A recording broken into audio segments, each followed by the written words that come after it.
At Barcelona's Museu del Disseny, Design Museum, I am Cristina de Prada, member of the Spanish Millinery Association. It's possible that you have looked at photos of these amazing, elegant ladies wearing Balenciaga garments and their hats. And you have wondered, how do they keep those hats in place? Well, it's a reasonable question. It depends on the hat. Some hats don't require that kind of additional help. This felt hat, for example, just fits over the head and will not move. But a hat like this, sort of couvre-chignon, that has to go on top of the head, well, that needs additional help, and we will see that it has a comb. That comb just goes on the hair, and some loops for hairpins to keep it in place. This tiny one has, again, the little comb that will keep it in place. And other hats simply have an elastic, and it's elastic that goes from side to side and under the head. And many hats here have that system, like this one here, or this one. Well, you cannot see it, but the elastic is there.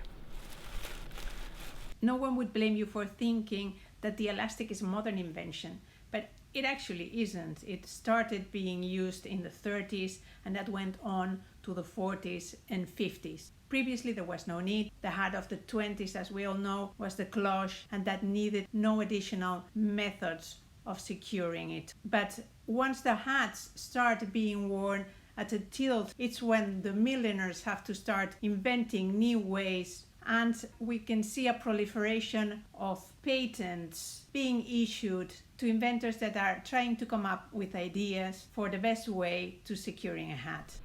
The little beret I'm wearing, for example, it has a comb at the front and combs on the side, and it's really going nowhere. So it's really important for the person who wears the hat to feel comfortable, not just elegant. If you are worried about the hat falling off, well, that it's not really nice, is it? Here is another example of a hat that has an elastic.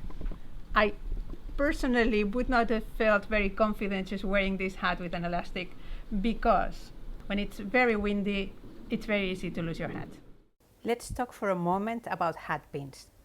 Before the invention of the zipper and before the use of clasps and buttons became commonplace, dresses and headdresses were fastened with dozens of straight pins.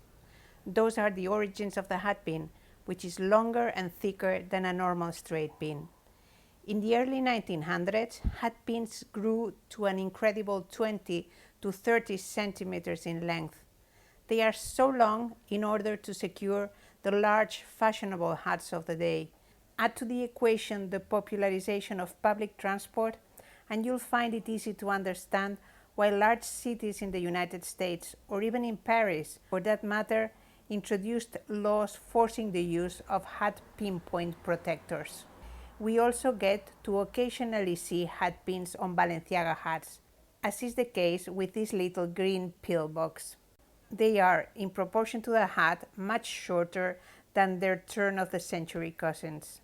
You might find interesting to note that these pins were made in the workshop itself using small remnants of the same material as the hat for decoration. And that is the way it was done in all haute couture millinery houses. In a conversation with one of the textile conservators at the museum, Montserrat Xirau, we weighed whether the current location of the hat pins was the original or they had simply been put there for safekeeping.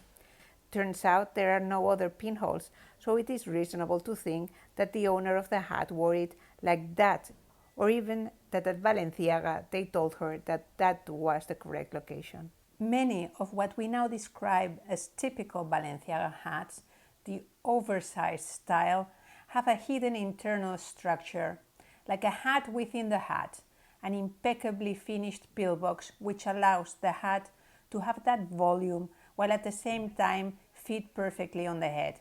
We can also see in this example that the pillbox has a hat pin made of the same material as the hat. I hope you have enjoyed this introduction about how hats can be secured to the head.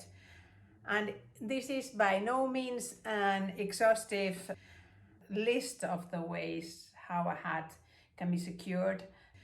The hat I'm wearing, for example, this uses a strip of straw, the same as the hat is made of, and it can be furtherly secured with some hairpins. There is something called a bandeau. It's a half moon bit of material that goes over the back of the head. There are sort of hooks of wire made in V shape. They press against your head, keeping the hat in place. So we could talk long about the subject, but I think it's enough.